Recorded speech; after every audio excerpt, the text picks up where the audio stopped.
আমরা তো প্রত্যেকেই ধনসম্পদ উপার্জনের চেষ্টা করি। যার যতটা আছে তার থেকেও আরও বেশি বেশি করে করার চেষ্টা করি।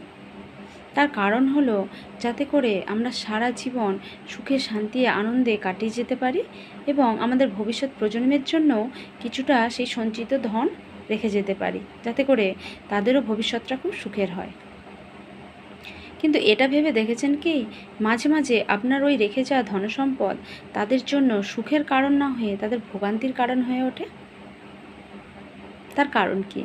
তার কারণ হলো এই যে আমরা তো সবাই ধনসম্পত্তি অর্জন করি পরিশ্রমের দ্বারা, কিন্তু সেই পরিশ্রমের অর্থ সৎ পথে অর্জন করা কিনা বা সত্যি সত্যি সেটা সত্য পথে অর্জন করা কিনা, পরিশ্রমের দ্বারা অর্জন করে কিনা, সেটার উপর নির্ভর করে সন্তানের ভবিষ্যৎ বা তাদের সুখ শান্তি।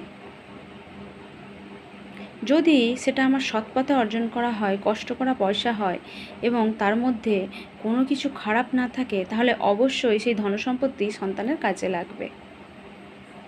কিন্তু যদি সেই অর্থ সম্পত্তি কুপথে অর্জন করা হয়, মানুষের চোখের জল ঝরিয়ে মানুষকে কষ্ট দিয়ে অর্জন করা হয়, তাহলে সেটা সন্তানের বা ভবিষ্যৎ প্রজন্মের ভোগান্তির কারণ হয়ে দাঁড়ায়।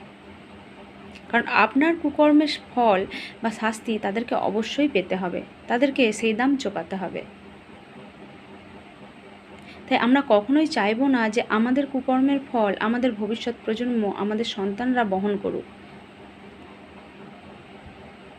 তাই আমরা কখনো এমন কাজ করব না যেটা আমাদের সন্তানদের ক্ষতি করে।